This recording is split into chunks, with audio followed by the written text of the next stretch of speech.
At sunrise, the mighty Colosseum was already buzzing with raw energy. Can you imagine it? Those enormous arches snagging the first faint rays of dawn, while the blood from yesterday's horrors still clung stubbornly to the ancient stones like some unforgiving ghost. Down below the roaring stands, the vendors were shouting their lungs out, desperate for attention. Picture their baskets overflowing with plump olives and that watered-down wine, all set up for a massive crowd that hadn't even trickled in yet. And beyond those grim iron gates, handlers were roughly shoving in these pitiful half-starved predators, getting them ready for the nightmare ahead. Lions with their ribs jutting out like sharp accusations, massive elephants stamping the ground in furious rage, sleek panthers raking their deadly claws against the cold bars in futile protest. From the shadowy tunnels echoed the harsh clang of swords. Not some casual practice swings, oh no, but brutal tests to ensure today's killing tools were razor-sharp and ready to claim lives. And hanging over it all, this low building hum that swelled into an earth-shaking roar. Tens of thousands of everyday Romans pouring through the entrances, starving not for food, but for the one thing their vast empire had mastered like no other civilization before or since: death, cleverly packaged as thrilling entertainment for the masses. The Roman arena wasn't just about sport, folks. Let's get that straight right now. It was a cold, calculated laboratory for human cruelty, where emperors and elites experimented with suffering on a grand scale. Think about it. They'd flood the entire sandy floor to stage epic naval battles with real ships and drowning men, deliberately starve those wild animals to crank up the suspense and make the attacks more savage, and even force helpless prisoners to act out ancient myths that always, without fail, ended in piles of very real, very mangled corpses. None of this chaos was accidental or spontaneous. Oh, absolutely not. It was all deeply woven into the fabric of Rome's iron-fisted machinery of control and domination. Those wild cheers erupting from the stands, they weren't harmless fun or innocent excitement.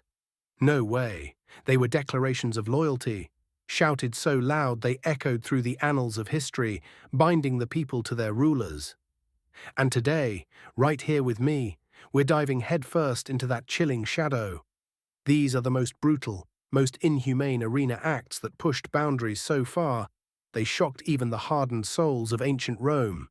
From those blood-soaked funeral rites that started it all to executions cleverly disguised as dramatic theatre, we'll uncover the raw truth of how an entire empire built its shining glory on a foundation of turning raw human suffering into thunderous applause. But before we plunge into the depths, do me a favor, hit that subscribe button real quick so you won't miss our next gripping descent into the darkest corners of history. All right? Now take your imaginary seat in those ancient stands. Feel the anticipation. The gates are creaking open and the show is about to begin. Let's bust a myth right off the bat. The very first gladiatorial combats in Rome didn't launch with golden fanfare, blaring trumpets, or emperors draped in luxurious royal purple. Nope, nothing so glamorous. It all kicked off at a simple funeral way back in 264 BC. The sons of Decimus Junius Brutus Pera, now there's a name from the history books, chose not to honor their late father with grand statues or solemn prayers. Instead, they opted for something far more visceral: blood. They armed 3 pairs of unfortunate slaves and forced them into deadly fights right there in the Forum Boarium, a bustling cattle market reeking of dung, smoke, and the grit of daily life. This wasn't about entertainment or cheap thrills, my friends. It was a solemn duty, what they called munus, an unbreakable obligation owed to the spirits of the dead. Can you feel the weight of that tradition? And where did this gruesome custom come from? Its roots dig deep, stretching way beyond the borders of Rome itself. In the region of Campania, for instance, warriors were ritually slain at gravesites to appease those restless, vengeful spirits lurking in the afterlife. Over the centuries, though, the practice evolved. Killing shifted from random sacrifices to structured combats. The dead no longer craved just any victims. They demanded thrilling duels between skilled, chosen men.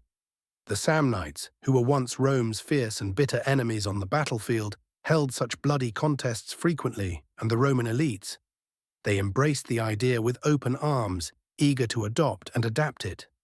Burying a powerful man with heaps of treasures. That displayed wealth, sure. But staging a blood-drenched spectacle at his tomb, that screamed unmatched power and influence to everyone watching. Yet those early funerals were merely the opening act in a much larger tragedy. By the 3rd century BC, Rome's cunning leaders spotted an opportunity. They realized these fights could serve more than just honoring ancestors. They could stabilize the shaky world of politics. Religious festivals, which had once been quiet, solemn offerings to gods like Jupiter, suddenly started featuring gladiators as star attractions. The Senate spun it as an act of piety, a holy tribute. But come on, the common crowd knew the real score.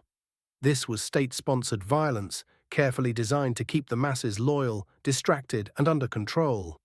Don't you see the genius and the horror in that?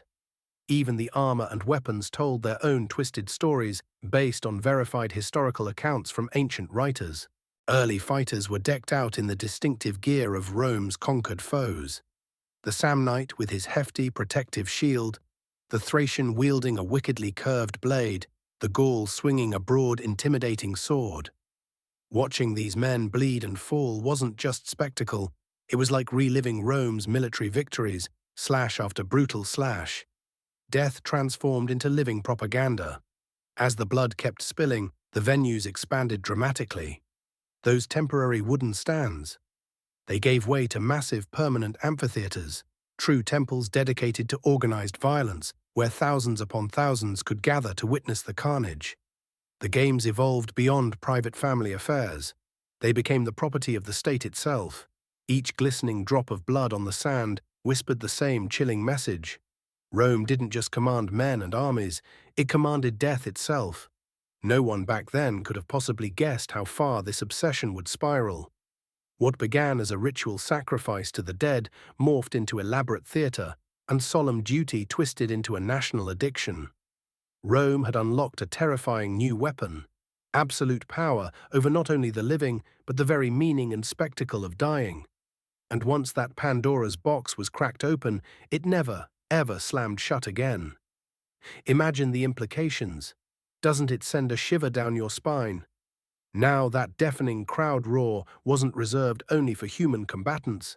Sometimes it thundered even louder for the beasts, those exotic creatures hauled from the farthest, most untamed edges of the known world. Lions prowling from the sun-baked plains of North Africa, spotted leopards from the rugged Caucasus Mountains, fearsome crocodiles snatched from the murky Nile, and even towering giraffes dragged across endless deserts. These weren't paraded as majestic wonders of nature to be admired. No, far from it. They were condemned as helpless prey in a grotesque carnival of slaughter, all for the entertainment of the baying mob. The Romans dubbed these events venations, hunts.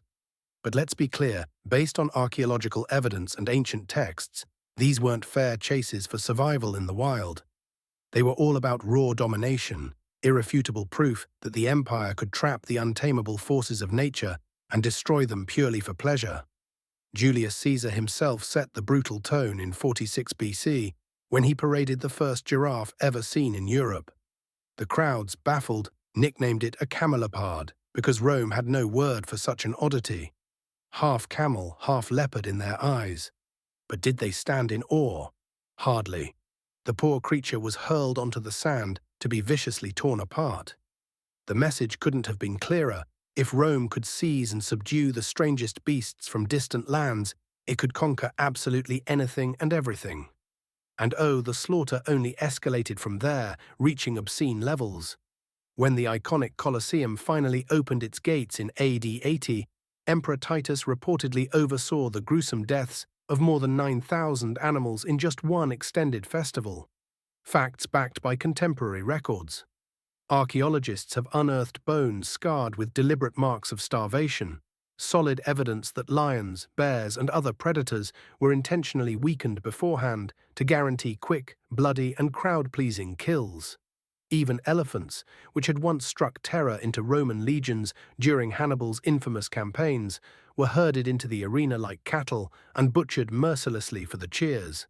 Behind the scenes, the logistics were as theatrical as the shows themselves. A massive operation that highlighted Rome's reach. Exotic creatures had to be trapped in their native habitats, then hauled across scorching deserts and treacherous seas, kept barely alive just long enough to meet their doom in the arena. Caravans dragged heavy chains and cages through blistering sands, delivering these doomed victims to a city that demanded fresh blood with every new dawn. Fleets of ships floated them down the Nile's currents, and brave or foolhardy handlers risked their own lives daily to transport these living trophies straight to Rome's heart. Seeing a panther in the wild, that's dangerous enough to make your heart race, but watching one explode from its cage in a frenzy right in front of 50,000 screaming spectators, that was power made tangible, something you could feel in your bones.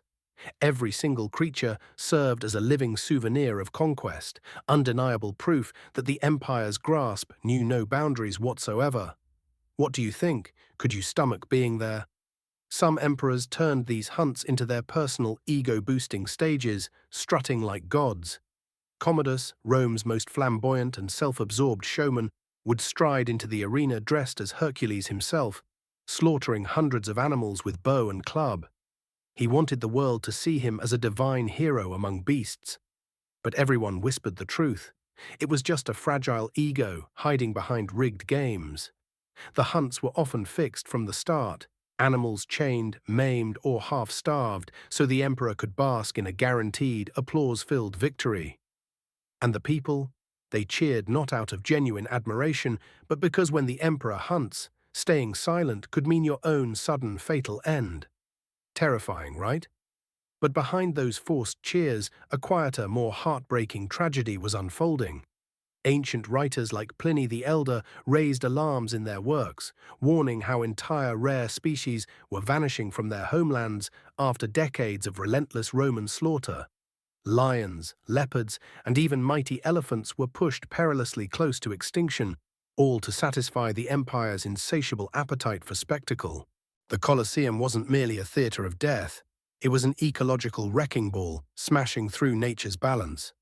But for Rome, extinction was a non-issue. What truly mattered was the grand illusion that nature itself could be captured, starved into submission, and destroyed for nothing more than fun. Every lifeless carcass dragged off the sand was another solid brick in the towering wall of imperial control. Doesn't that make you question what progress really means? When you picture a gladiator in your mind, you might envision two evenly matched warriors locked in a noble, honorable combat.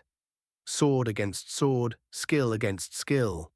But let's debunk that romantic myth right here with checked facts from historians like Suetonius and Cassius Dio. The reality was far more twisted and unfair, a system that thrived on deliberate imbalance, on contests meticulously engineered for maximum cruelty and shock value. They crafted bizarre, specialized weapons, imposed absurd and handicapping rules, and staged fights where no one could truly win, or survive with dignity. Some victims weren't even trained fighters at all, poor souls. Prisoners of war and condemned criminals were thrust into the arena, dressed up like ridiculous clowns, handed worthless wooden swords, and sent to their doom against battle-hardened killers. The crowd would jeer and laugh as these doomed men flailed desperately and fell in pools of their own blood. It was public execution, neatly disguised as sport to make it palatable. Horrifying, isn't it? How could a society normalize that? Even the weapons became iconic characters in this deadly drama. Take the retiarius, armed with a fisherman's net and a sharp trident, squaring off against the secutor, whose smooth, rounded helmet was specifically designed to deflect and slip free from the entangling net.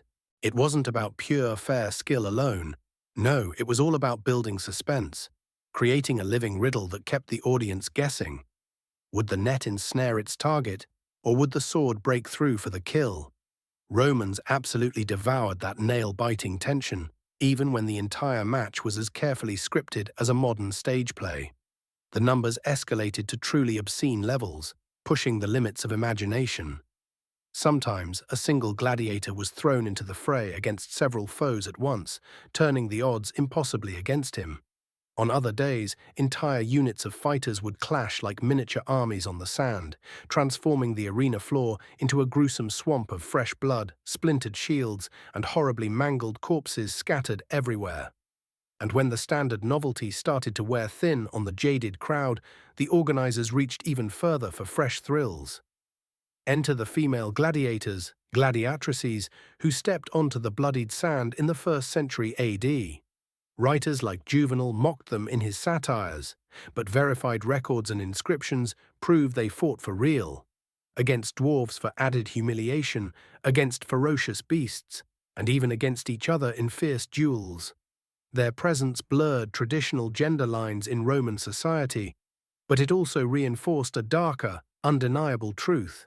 No one, whether man or woman, was beyond the reach of Rome's ravenous hunger for spectacle and suffering. Can you imagine the personal drama, the betrayal of societal norms, the sheer horror these women faced? Even the helmets were tools of torment, designed with malice. Some narrowed the fighter's vision to a tiny slit, or muffled sounds completely, forcing them to stumble around half-blind while the audience roared with cruel laughter. Others were so unbearably heavy that simply raising one's head became an exhausting contest in itself. Armor wasn't always about protection. Sometimes it was pure punishment, weighing down the wearer and sealing their fate. And then came the propaganda plays, layered with political messaging. Gladiators were dressed as defeated barbarians, forced to mimic Rome's conquered enemies in mock battles. Their inevitable scripted losses served as constant reminders to the crowd that the empire always prevailed, no matter what. Every deliberate mismatch, every exotic and bizarre twist, every gender-bending stunt was carefully orchestrated to keep the crowds perpetually shocked, utterly obedient, and desperately begging for more. The Colosseum never settled for boring repetition. It constantly invented new cruelties, forever hunting for the next adrenaline-pumping thrill. What would you do if you were in those stands? Cheer or look away? By midday, once the morning's brutal duels had thoroughly soaked the sand in blood and the restless crowd began to fidget in their seats, the arena would shift gears dramatically. Combat gave way to something even more sinister. Theatre, with death itself taking the center stage role. The Romans called it damnatio ad bestias, condemnation to the beasts. For the condemned, it wasn't a fair trial or a chance at redemption. It was a forced script they had no power to refuse or rewrite. Who were these unlucky souls? Criminals caught in the act, deserters from the legions, rebellious slaves defying their masters, prisoners captured in far-off wars. They all became unwilling actors in an execution cleverly disguised as mythological theatre. Each victim's punishment was tailored to fit their crime in a twisted sense of justice. Thieves torn limb from limb by ravenous wolves, arsonists burned alive in screaming agony, traitors casually thrown to the lions as if they were scraps. It was like a bloody morality play, written not in ink, but in real spurting blood. Doesn't that make your stomach turn? The scale of these spectacles could stagger even the most jaded mind. Think about Emperor Trajan's celebrations after his victorious Dacian campaigns. Thousands of captives were systematically slaughtered over an unrelenting 103 days, facts confirmed by historical sources. It wasn't mindless, random carnage. It was meticulously organized, paced like the acts in a grim, unending drama. Each scene crafted to keep the audience hooked until the next wave of horror crashed down. The animals were the undisputed stars of this nightmare show, their ferocity amplified for effect. Lions were deliberately starved to a frenzied state before being released, their hunger making them unpredictable killers. Bears chained in deep pits were goaded into sudden explosive fury with prods and taunts. Even prized leopards were unleashed on trembling, defenseless victims. The uncertainty was key. Would the beast strike fast and merciful, or toy with its prey in prolonged torment? That edge kept the stands howling for more, baying like animals themselves. Sometimes the cruelty came wrapped in the guise of legend, drawing from Rome's rich mythology. Prisoners were forced to play the parts of doomed heroes from ancient tales. Orpheus, the musician torn apart by wild beasts despite his enchanting songs. Prometheus, chained helplessly as vultures circled overhead to peck at his liver. These weren't harmless stories recited around a fire. They were blood-soaked performances, with the arena sand serving as the unforgiving stage. Imagine the personal betrayal, the horror of knowing your death is just entertainment. Death in Rome wasn't always straightforward or quick. It was often theatre, a bloody, mocking kind of theatre that added insult to fatal injury. For the condemned, simply perishing wasn't enough to satisfy the crowd's bloodlust. They had to perform their own demise, acting out Rome's cherished myths, using their very bodies as props. Executions became grotesque, elaborate plays where real flesh replaced painted masks, and the script invariably ended in drawn-out agony and screams. The cruelty extended far beyond the jaws of wild beasts, delving into even more horrific methods. Crucifixion, borrowed from Eastern traditions, was staged right inside the arena for all to see. Men and women were nailed to rough timber crosses while vendors casually hawked wine and snacks, and children played obliviously nearby. Fire joined the macabre spectacle too. Prisoners were forced into the tunica molesta, a simple shirt soaked in flammable pitch and then set ablaze. They became human torches, writhing and twisting in unimaginable pain as thick smoke curled up into the clear sky. As the Christian writer Tertullian bitterly noted in his works, they were living torches, their suffering turned into a light show. These killings weren't just morbid entertainment for a bored populace, they were powerful propaganda, warnings etched into living flesh. Defy Rome, and you'd die slowly, publicly, with tens of thousands of eyes watching your every twitch. Not everyone could stomach this level of brutality. Philosophers like Seneca complained in letters that the midday executions hardened the soul, stripping away any shred of empathy. But his protests were drowned out by the thunderous thrill of a crowd that came not for justice, but for the raw, vicarious rush of witnessing punishment. Ask yourself, would you have joined the cheers or turned away in disgust? Rome's twisted imagination didn't stop at the dry sand and clashing swords, it soared to new heights of insanity. Sometimes emperors demanded entire oceans conjured within the city walls. Mock naval battles, known as naumachii, were spectacles on an utterly insane scale, where water itself became a deadly weapon in the arsenal of cruelty. Julius Caesar set the precedent for this madness in 46 BC, ordering an enormous basin dug near the Tiber River, filled with water and stocked with real warships. Thousands of doomed captives were shoved aboard and instructed to fight as rival fleets clashing in a watery hell. They weren't trained actors putting on a show, these were real men, condemned to die for the applause of strangers. Arrows whizzed through the air, catapults hurled stones, and steel blades turned the basin into a floating slaughterhouse, the water churning red with blood. Augustus took the madness to even grander levels in 2 BC, creating a massive basin measuring almost 2,000 by 1,200 Roman feet, complete with its own custom-built aqueduct, the Aqua Alsietina, just to keep it brimming with water. 30 warships rammed into each other there, each crammed full of prisoners who knew they'd never leave alive. The underlying message? Rome could command and create seas where none existed naturally. Even the elements bent to the imperial whim. Mind-blowing engineering for such dark purposes, huh? By AD 52, Emperor Claudius pushed it further, draining the vast Lake Fucino to stage yet another naumachia on an epic scale. As the captives faced him, they uttered that chilling salute, Ave Imperator, morituri te salutant. Those who are about to die salute you. Whether it was rehearsed or born from desperate resignation, that line has haunted history, capturing the utter hopelessness of men reduced to mere props in a deadly game. Fire had its own macabre myths woven into the arena's fabric. Victims donning the pitch-soaked tunic were cast as legendary heroes meeting fiery ends.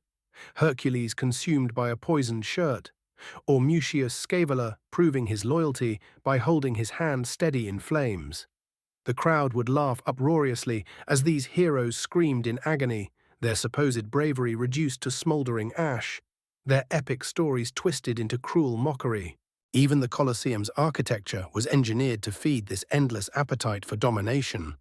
Under emperors like Titus and later Domitian, clever engineers constructed intricate channels and mechanisms beneath the arena floor, allowing the sand to be flooded for smaller naval shows one day, then quickly drained for land-based combat the next. Cruelty wasn't just an art, it became a full-blown engineering project, with water, fire, and flesh all serving as interchangeable props in Rome's grand theatre of control. To drown crowds of captives, to transform human bodies into living torches, to bend timeless myths into instruments of slaughter, that was true power. The emperors weren't content with ruling mere mortals. They posed as masters of the very elements. Doesn't that reveal the hubris at Rome's core? By the late 1st century, executions had transcended simple punishment. They'd become scripts dripping with creative, sadistic malice, twisting cherished cultural legends into tools of utter humiliation and despair. Take the Grand Games inaugurating the Colosseum in AD 80, as recorded by the poet Martial. One actor was cast as Orpheus, the mythical musician who could tame wild beasts with his enchanting lyre. In the legend, animals sat peacefully, spellbound by his song. But in the arena's brutal reality, midway through his performance, a raging bear was released, mauling the singer to death in front of the delighted crowd. Art turned into savage parody, beauty warped into butchery. What a betrayal of the myth! Another hapless victim was forced to portray Daedalus, the ingenious inventor who escaped captivity on wings of wax and feathers. Suspended high on a crude contraption meant to mimic flight, he soared briefly through the air before plummeting straight into the jaws of waiting beasts below. Martial quipped in his epigrams that the man must have wished for real feathers, a poet's clever wit masking the raw terror of the moment. Perhaps the most grotesque spectacle of all drew from the myth of Pasiphae, cursed by the gods to desire a bull. One infamous show staged her infamous union with a mechanical beast, followed by a killing that blurred the lines between execution, public humiliation, and outright pornography. A solemn warning about hubris was degraded into something base and degrading for all involved. The clear message: Rome owned its myths just as completely as it owned its people. Heroes, villains, kings, and queens, none were safe from being rewritten as disposable props in a pageant of death. For the roaring spectators, these scenes were mere sideshows, entertaining interludes between the serious contests. For the condemned, they were agonizing, final acts dressed up in tattered costumes. For the empire itself, they were propaganda incarnate, proving that the state could even rewrite the sacred meaning of its own legends with impunity. In the Colosseum, stories weren't told with quill and parchment or carved into marble. They were branded into living skin, seared into bone, and applauded until the echoes faded into silence on the sand. Imagine the emotional toll on those victims, their last moments filled with dread and betrayal.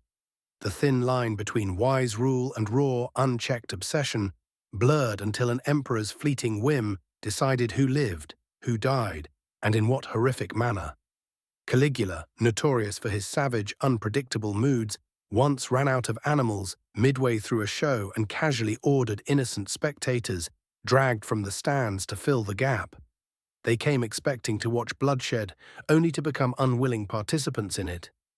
Chilling, right? How quickly fortune could turn. Nero, hopelessly addicted to his own inflated image, treated the arena like his personal vanity stage. Prisoners were dressed as tragic heroes from famous plays, then executed in gruesome ways that mirrored their fictional fates. Nero proclaimed it high art, but the people of Rome whispered behind closed doors, pure madness. Then there was Commodus, the ultimate self-proclaimed showman among emperors. Cloaked in the skin of a lion as Hercules, he'd storm into the Colosseum with club in hand and bow at the ready, slaughtering hundreds of animals that had been crippled or drugged beforehand to ensure his victory. He drained the imperial treasury to fund these ego trips, bleeding the state dry while forcing terrified crowds to cheer on cue. Not content with beasts, he'd face gladiators too, but only with every possible advantage rigged in his favor. Losing? Impossible. Clapping? Absolutely compulsory, on pain of death. Domitian wielded the arena like a tool of his deep-seated paranoia, staging eerie midnight hunts illuminated by flickering torchlight to keep the entire city of Rome on edge, never sure when harmless amusement might flip into personal terror. Even the so-called good emperors weren't immune to this seduction. Trajan, often remembered as just, capable, and benevolent, marked his military victories with 103 grueling days of games, where thousands upon thousands met their ends, folded seamlessly into a celebration of power. These spectacles fed bloated egos, but they exacted a steep price. Emperors like Caligula and Commodus both met violent, ignominious deaths, forever remembered not for their statecraft or wisdom, but for their bloody theatrical excesses. The very arena that elevated them also laid bare their unhinged madness for all to see. Power's double-edged sword, wouldn't you say? Not every Roman joined the mindless cheering, far from it. Philosophers, poets, and early Christians left behind a quieter, more reflective record, one that pierced through the glamour to reveal the rot beneath the marble facade. Seneca, in his philosophical letters, confessed how the midday executions hardened his own soul, eroding empathy rather than elevating the spirit. Violence, he warned with prescient insight, didn't stay confined to the arena walls. It seeped out, poisoning everyday life and society at large. Cicero, decades earlier, praised displays of bravery in his orations, yet vehemently condemned cruelty, pursued for its own sake, though even he admitted, reluctantly, that the mob demanded these games as proof of a leader's generosity. To govern effectively meant feeding the beast, literally and figuratively. For the emerging Christians, the amphitheatre represented both brutal persecution and irrefutable proof of Rome's moral decay. Those who refused to renounce their faith were thrown to the lions or burned alive, their deaths cynically twisted into mass entertainment for the pagan crowds. Tertullian, in his apologetic writings, denounced the shows as seeds of cruelty, indicting an empire that cheered on injustice as if it were mere sport. Economically, the games were a black hole, devouring vast fortunes without mercy. By the late empire, rulers bankrupted themselves and the state in desperate bids to stage spectacles grand enough to outshine their predecessors. What had once flaunted unassailable strength devolved into acts of sheer desperation, clinging to power. Culturally, this insatiable appetite dulled Rome's once sharp edge. Citizens who had prided themselves on discipline and virtue now demanded nothing more than cheap bread and endless circuses. Panem et circenses, as the satirist Juvenal mocked in his biting verses. To him, this craving for spectacle betrayed just how far Rome had strayed from its stoic republican roots, descending into decadence. As the frontiers cracked under barbarian pressures and funds dried up completely, the once mighty arenas crumbled into disuse. By the 5th century, the Colosseum, still colossal in its ruins, stood hollow and silent, its bloodied sand finally at rest, its roars reduced to whispers on the wind. But the profound moral questions it raised have never truly faded away. Could a society that systematically trained its people to revel in others' suffering truly endure forever? History's harsh verdict suggests otherwise. No empire built on such foundations lasts. Today, the Colosseum looms over modern Rome, scarred but undeniably proud, a tourist magnet. Walk its dim tunnels, and you might still hear faint echoes. Iron clashing against iron, beasts roaring in defiance, 50,000 voices rising as one in ecstatic unity. The weathered stone is easy to admire from afar, with its architectural grandeur. But it's harder and far more honest to remember its true purpose.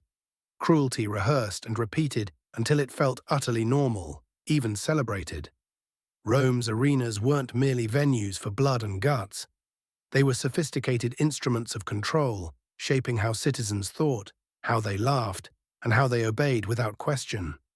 Every staged hunt, every public execution, every myth reborn in piercing screams served the same insidious end, to make imperial power look eternal and unchallengeable. And that, my friends, is the stark warning carved deep into the ruins. A civilization that glorifies violence, that turns horror into habit, will eventually crumble beneath the weight of its own deafening applause.